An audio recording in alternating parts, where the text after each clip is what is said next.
Assalamualaikum semuanya, kembali lagi bersama Wong Anime.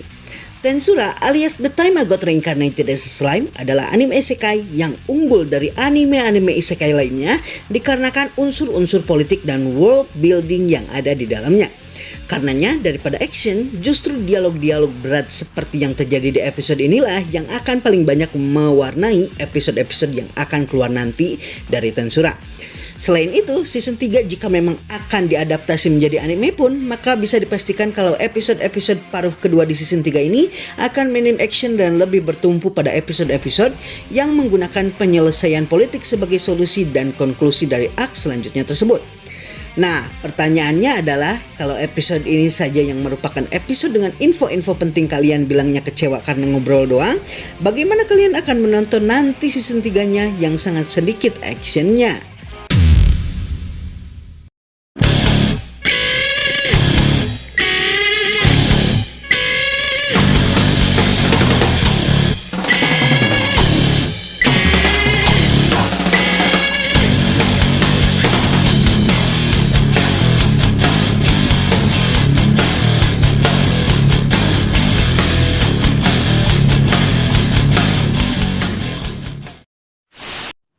Tensura episode ini dipenuhi dengan banyak info dan dialog-dialog berat. Dengan kata lain, episode ini adalah episode setup. Tidak hanya dipenuhi dengan info-info dan juga dialog-dialog berat, episode ini adalah batu loncatan anime The Time I Got Reincarnated as a Slime selanjutnya dan berfungsi sebagai pijakan awal untuk berbagai macam konflik yang akan terjadi pada arc-arc yang akan datang. Dengan kata lain, episode ini berfungsi sebagai world building yang merupakan keunggulan dari anime ini. Namun tampaknya banyak para pencinta anime Tensura tidak menyukai episode ini dikarenakan episode ini hanya dialog katanya.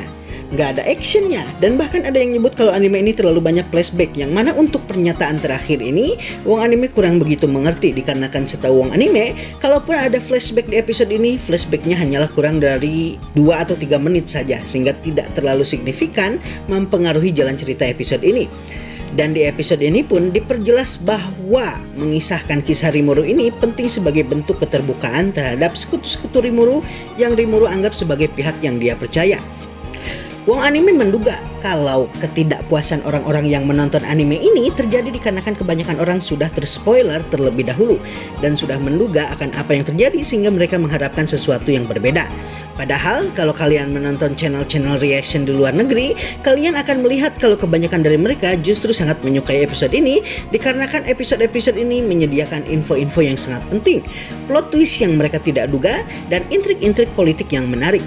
Ini mungkin sebabnya di luar negeri orang-orang tidak ingin terspoiler ketika menonton seri atau film yang kemungkinan akan mereka sukai, berbeda dengan kita yang karena penasaran dengan animenya, maka kita justru malah baca light novelnya sampai tamat hingga 3 balikan.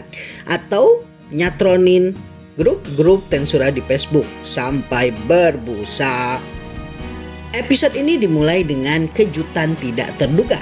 Episode ini pun dimulai dengan penyusupan dari Let's Place atas Tanah Suci Kekaisaran Lubelius yang merupakan tanah suci dari ajaran Gereja Suci Barat yang juga dikenal sebagai Luminisme di kuil biara terdalam di mana hanya anggota tertentu saja yang bisa memasukinya. Penyusupannya ini tidak berujung baik dan berakhir dengan Let's Place tubuhnya terpotong menjadi 5 bagian. Nah, dari penyusupannya atas tempat ini, dia menemukan mengenai informasi yang bisa menghancurkan fondasi Gereja Suci Barat apabila informasi ini berhasil digunakan dan dimanfaatkan dengan baik. Info tersebut adalah bahwa vampire melakukan kolusi dengan gereja. Padahal kita mengetahui dengan pasti bahwa ajaran Gereja Suci Barat dengan jelas menentang keras keberadaan monster. Dan ini dibuktikan dengan sikap Hinata atas Rimuru dan serangan Falmouth atas Tempest dengan dukungan Gereja Suci Barat. Tidak hanya itu, Laplace yang selamat dari serangan vampire kuat yang ternyata melindungi biara dalam tersebut, kemudian langsung melaporkan penemuannya ini kepada orang yang sama sekali tidak bisa kita duga. Atau orang yang hanya menonton anime tidak pernah duga sama sekali. Orang tersebut adalah Yuki Kagurazaka dan dialah pengkhianat yang memberikan informasi palsu yang berujung pada konfrontasi Rimuru dengan Hinata. Nah, terdapat fakta menarik mengenai pengungkapan Yuki sebagai pengkhianat ini yang diungkapkan dengan 3 cara yang berbeda di medianya masing-masing. Di light novel, ketika Laplace melakukan laporan atas tindakan penyusupan yang dia lakukan ke Tanah Suci Gereja Barat, tidak diketahui kepada siapakah dia melapor dan hanya diketahui kalau Laplace berbicara dengan seseorang yang di novelnya disebut sebagai sang anak laki-laki. Selain itu, Rimuru tidak mengetahui sang pengkhianat hingga volume 8 atau 9. Di manga, sang anak laki-laki diperlihatkan secara jelas dengan visual yang bisa dipastikan kalau visual tersebut mirip dengan seseorang yang pernah Rimuru temui, namun tidak disebutkan siapa dia. Dan sama seperti di light novel, Rimuru tidak mengetahui siapa dalangnya secara langsung seperti di animenya. Namun di anime, mengingat kita tahu tidak hanya visual sang anak laki-laki, namun diperlihatkan juga visual tempat dan kondisi Laplace melapor, yang kalau kalian teliti, kalian bisa tahu kalau tempat tersebut ternyata adalah markas Guildmaster yang sebelumnya Rimuru pernah kunjungi di kerajaan Ingracia. Juga suara dari sang anak di episode ini diperdengarkan. Maka siapakah sang pengkhianat diperlihatkan secara jelas, dan Rimuru sendiri sudah menduga siapa yang berkhianat tersebut. Wong Anime menduga ketiga cara penyampaian yang berbeda ini terjadi dikarenakan media penyampaiannya masing-masing. Pada light novel yang jelas sekali menggunakan media tulisan, kepada siapakah Laplace melapor bisa disembunyikan dengan baik. Sedangkan untuk manga sudah jelas medianya menggunakan visual sehingga visualnya susah untuk disembunyikan. Namun identitasnya sengaja dibuat ambigu. Sedangkan di anime, karena mendengar suaranya saja sudah cukup bagi kita untuk mendebak siapa pengkhianatnya, maka tidak hanya visual tapi bahkan identitasnya pun diungkap secara jelas. Menurut Wong Anime, 3 pendekatan yang berbeda ini ketika mengungkap Yuki sebagai pengkhianat merupakan bentuk pendekatan unik yang dilakukan oleh 3 media tensura yang berbeda-beda. Oke, mari kita lanjut mengenai detail informasi yang terjadi di episode ini. Selain tentunya pengkhianatan Yuki dan terungkapnya mengenai presiden dari para badut, hal yang paling mengejutkan pada episode ini adalah selain terungkap bahwa presiden aliansi badut yang bernama Kazaream ternyata adalah bekas Raja Iblis, namun fakta lain juga mengungkap bahwa didasarkan pada sihir yang dikeluarkan oleh vampire yang menyerang Clayman yang disebut dengan Blood Ray, yaitu sinar laser dengan menggunakan darah, ternyata diketahui kalau vampire yang menjaga biara terdalam adalah Raja Iblis Valentine. Dan ini tidak hanya memberikan informasi bahwa gereja memiliki hubungan dengan vampire yang tidak hanya berpotensi menghancurkan ajaran mereka, namun juga berpotensi menggoyangkan reputasi gereja barat yang dikenal sebagai pelindung umat manusia jika diketahui kalau mereka bekerja sama dengan Raja Iblis yang dianggap secara umum sebagai musuh umat manusia. Jika aliansi badut bisa menggunakan kartu ini dengan baik, maka mereka bisa dipastikan berpotensi untuk menguasai negara barat dengan baik pula. Nah, peristiwa selanjutnya mungkin adalah peristiwa yang membuat para penonton Tensura kurang menyukai episode ini, yaitu rapat lagi. Ya gimana nggak rapat lagi? Orang di sini Rimuru ngurus negara kok. Apalagi di sini Rimuru menerima sekitar 4 perwakilan negara masing-masing. Oh, ngomong-ngomong, di masa depan rapat-rapat kayak gini bakal kejadian lagi. Banyak pula. Jadi jangan bosan-bosan ya nontonnya.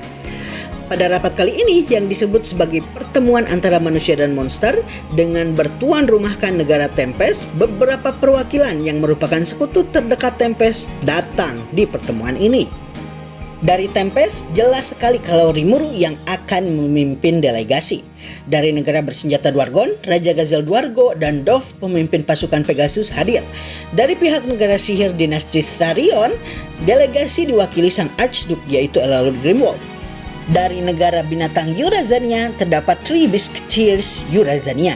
Sedangkan dari kerajaan Blue Moon, Fuse yang merupakan ketua asosiasi kebebasan yang pada dasarnya menangani militer mewakili kerajaan kecil ini.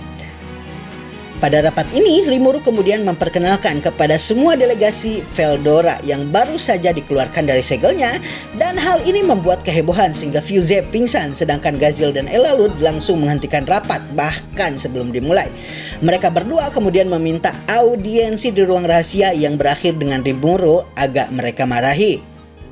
Menurut Gazel dan Elalud, Rimuru yang mengumumkan dirinya sebagai Raja Iblis saja sudah merupakan masalah besar jika kita memikirkan mengenai sikap negara manusia atas hal ini. Dengan munculnya Veldora, segalanya berubah drastis karena sekarang tidak hanya Raja Iblis tapi sang naga jahat pun muncul di negara yang sama. Ditambah dengan Rimuru yang sendirian berhasil membantai 20.000 pasukan negara Falmouth, maka Rimuru, Gazel dan Elalud saat ini akan memikirkan solusi terbaik.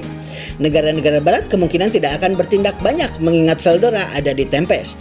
Yang menjadi masalah adalah bagaimana sikap kekaisaran suci Lubelius yang tidak hanya dianggap sebagai benteng terakhir umat manusia, namun juga dikenal sebagai penjaga ajaran suci Luminisme bertindak atas peristiwa ini.